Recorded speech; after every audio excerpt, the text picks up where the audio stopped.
안녕하세요. 종종 여기 채널을 통해 마음의 위안을 얻던 30대 여성입니다. 하지만 여지껏 제가 남의 이야기를 들으며 울고 웃을 줄이나 알았지, 제 이야기를 하게 될 줄은 몰랐는데, 답답한 마음을 속 시원히 털어놓고 위로를 받으려니 여기만한 곳이 없네요. 비록 제 얼굴이나 이름은 밝힐 수 없지만 그래도 아끼는 동생이 겪은 일이다 생각하고 들어주시면 감사하겠습니다. 좋은 이야기도 아니고 친정부모님도 저만큼이나 이번 일로 마음을 많이 다치셨다 보니 더 이상 두 분 앞에서 약한 모습은 보이고 싶지 않아요. 남편하고는 대학 시절부터 알고 지내던 사이였어요. 하지만 급속도로 관계가 진전된 건 제 나이 29 겨울이었습니다. 모처럼 야근 없이 칼퇴를 하던 날이었기에 빨리 집에 가서 쉬고 싶은 마음뿐이었는데 대학 동기에게 연락이 오대요. 자기가 너무 우울해서 그렇다며 와서 위로 좀 해달라고요. 좋은 일이면 차라리 피곤하다 솔직히 말하고 집에 갔을지도 모르겠는데, 풀죽은 동기의 목소리를 들으니 차마 피곤하다 소리는 못하겠고, 그래서 어쩔 수 없이 동기를 만나러 갔어요. 그런데 가니까 저만 온 게 아니라 다른 동기들도 둘이나 더 와 있더라고요. 게다가 우울하단 말도 거짓말이었습니다. 월요일 저녁이라 술 먹자고 불러내면 아무도 안 나올 것 같아서 그랬다는데 어찌나 짜증이 나던지. 하지만 어쨌든 자리가 만들어졌고 개 중에는 남편도 있었는데 남편하고는 꽤나 오랜만이었거든요. 그래서 기왕 이렇게 된 거 인사나 하고 들어가자 했던 건데, 그날의 만남을 계기로 남편하고 하루가 멀다 하고 연락을 주고받는 사이가 될 줄은 몰랐죠. 그리고 그렇게 연락을 주고받은 지 1년쯤 되던 때 남편에게 제대로 한번 만나보지 않겠냐는 고백을 받았습니다. 좋은 친구라고 생각했기에 그런 고백이 달갑지만은 않았던 게 사실이에요. 헤어지게 되면 친구 하나를 잃게 되는 거나 마찬가지잖아요. 뿐만 아니라 동기들 입에 오르내리게 되는 것도 싫었고, 그래서 처음엔 거절했어요. 지금 이 정도 관계가 딱 좋은 것 같으니까 앞으로도 좋은 친구로 남아달라면서요. 하지만 이후로도 남편은 농담인 듯 진담인 듯 자기 여자친구가 되어달라며 저를 졸랐고, 그렇게 반년 넘게 이어진 남편의 애정 공세에 결국 저는 마음의 문을 열었습니다. 얼마나 내가 좋으면 저럴까? 이렇게 나를 좋아해주는 걸 보니 헤어질 때 헤어지더라도 한번 만나보자 싶더라고요. 연애를 시작하고 저희는 정말 말 그대로 불타올랐어요. 남들이 못 봐주겠다고 할 정도로 닭살 커플이 따로 없었죠. 그리고 결국 자랑은 아니지만 사귄 지 반년 만에 저는 제가 임신을 했다는 걸 알게 되었습니다. 솔직히 말하자면 예상치 못한 소식의 기쁨보다는 충격이 더 컸던 것 같아요. 결혼 이야기까지 주고받던 사이는 아니다 보니 100%의 확신도 없었고, 그래서 혹시나 남편이 지우자고 하진 않을지 걱정이 되었거든요. 정말 별의별 상상을 다 하게 되더라니까요. 하지만 언제까지 감출 수 있는 것도 아니었기에 결국 일주일간의 고민 끝에 저는 남편에게 제 임신 사실을 알렸습니다. 그런데 남편이 보인 반응은 제 생각과는 많이 달랐어요. 바로 결혼하자 했거든요. 자기는 처음부터 저랑 결혼하고 싶었다면서 자기가 다 책임지겠다고요. 그제서야 비로소 마음이 놓이면서 어찌나 눈물이 나던지 주변 사람들도 의식하지 못한 채 한참을 울었답니다. 하지만 진짜 고비는 그 다음부터였어요. 딸 가진 부모가 죄인이라는 말이 이런 건가 싶을 정도로 저희 친정 부모님께서 저자세로 나가기 시작하셨거든요. 사실 남편이나 저나 객관적인 조건만 따지고 보면 크게 차이가 날 게 없었는데, 그럼에도 불구하고 시부모님께선 당신들이 원하던 며느리감이 아니라는 둥, 제가 당신들 아들을 채갔다며 날강도가 따로 없다는 둥 막말을 해대셨는데, 그런 시부모님 앞에서 친정부모님께선 제대로 반박 한마디 안 하셨거든요. 그래서 제가 왜 그런 이야기를 듣고도 가만히 계셨냐니까 다 저를 위해 그러셨다는 거예요. 시댁 쪽에서 갑자기 결혼 못 시킨다 하면 말 그대로 제가 신세 망칠까봐 그러셨다나요?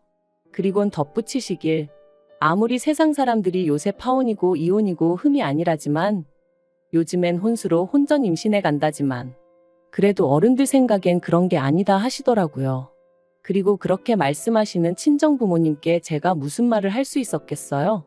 이날이 때까지 잘 키워주셨는데 하루아침에 제가 다 망쳐놓은 것 같아 죄송한 마음뿐이었지요.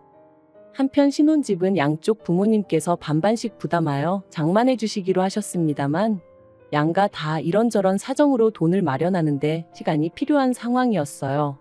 그래서 일단은 원래 지내던 대로 지내다가 신혼집이 마련되면 그때 살림을 합치기로 했죠.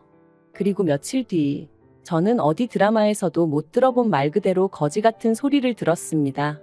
하루는 어머님께서 저한테만 연락을 해오셔서는 따로 좀 만났으면 좋겠다고 하시더라고요. 그래서 바로 그날 저녁 퇴근하고 어머님을 만났는데 어머님께서는 제가 언니 부부와 같이 지내고 있다는 얘기를 들으셨다며 언제부터 그렇게 살았는지와 같은 것들을 물어보시더라고요.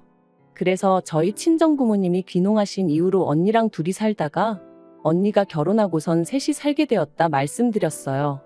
그랬더니 저더러 언니네 부부 사이에 꾸역꾸역 얹혀 사는 이유가 뭐냐는 거예요.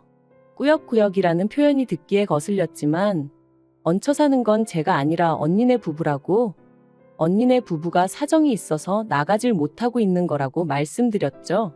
하지만 어머님이 계속해서 아무리 그래도 형부라는 사람하고 너는 피 한 방울 안 섞였는데 한 집에 있는 게 이상하단 생각은 안 드냐 하시질 않나?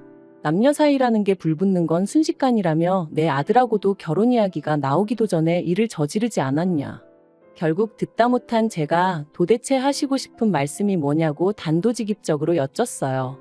그러자 어머님께서 네 형부랑은 아무 일도 없었냐는데 너무 더럽고 역겨워서 속이 다 미식거리더라고요. 그리고 지금 돌이켜 생각해보면 아줌마 제정신이냐고 하곤 그 얼굴에 물이라도 한 잔 끼얹었어야 하는데 그땐 정말 화가 나는 것도 나는 거지만 뭐랄까 이런 말을 들었다는 자체가 치욕스러워서 손발이 다 부들부들 떨렸거든요. 그래서 간신히 드라마 좀 적당히 보시라고만 했네요. 정상적인 사람들은 그런 생각은 못한다고, 도대체 평소에 뭘 보고 들으시길래 그런 역겨운 생각을 하시는 건지 이해를 못하겠다고 말이죠. 이후로 저는 그렇게 먼저 자리에서 일어나 도망치듯 카페에서 나왔습니다. 그리곤 바로 남편에게 연락해 방금 어머님을 만났다며 어머님이 하신 이야기를 전했죠. 하지만 남편이 보여준 반응은 너무나 실망스러웠습니다.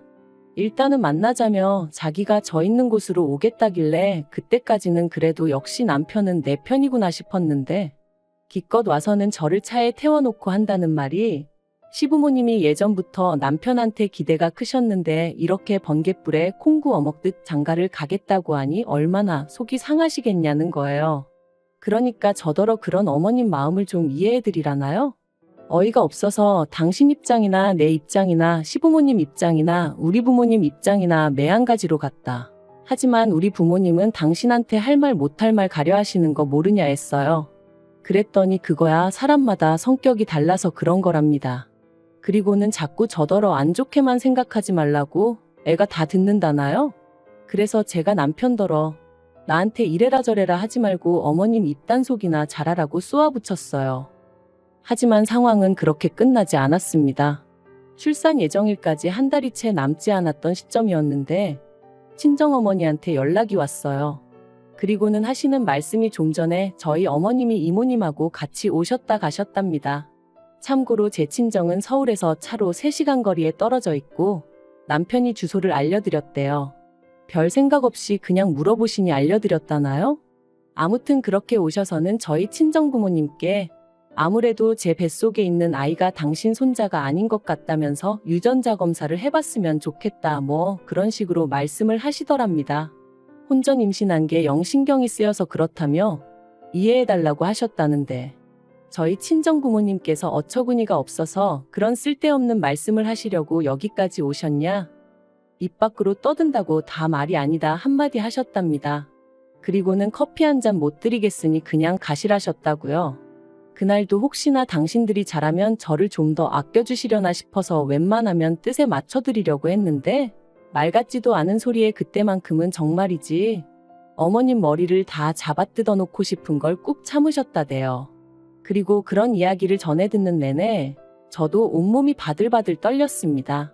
저한테 막말을 하신 것도 부족해 저희 친정부모님한테까지 그러셨다는 걸 용서할 수가 없었으니까요. 그래서 퇴근한 남편에게 어머님인지 나인지 선택하라 했어요.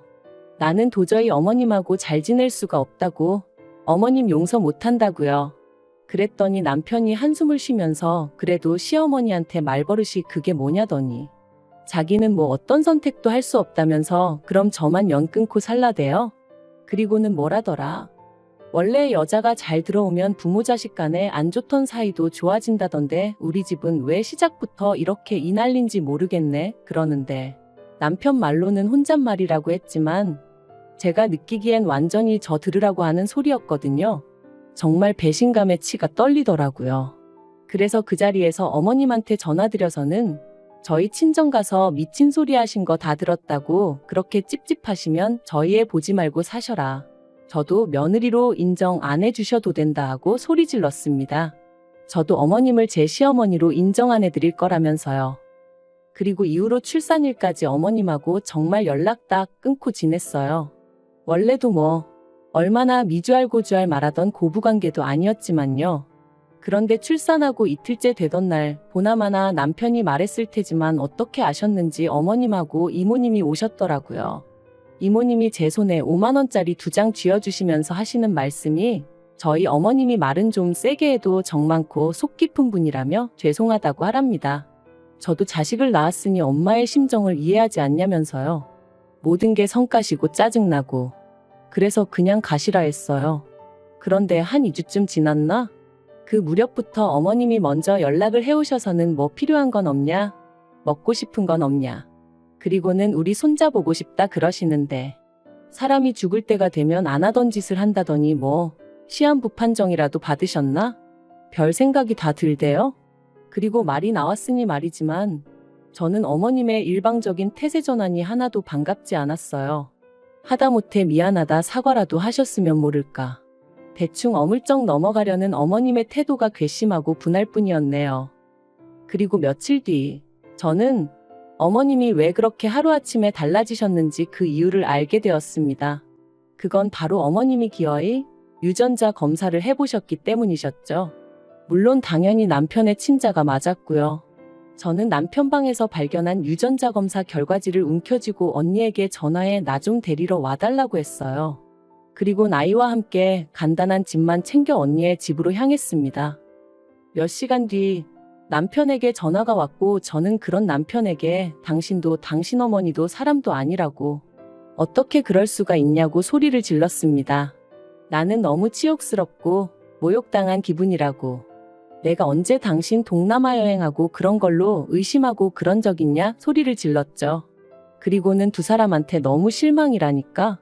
기껏 남편이 한다는 소리가 친자 결과 잘 나왔고 덕분에 어머님 마음 풀어지셨고 모든 게 다 좋은데 뭐가 문제냐는 거예요.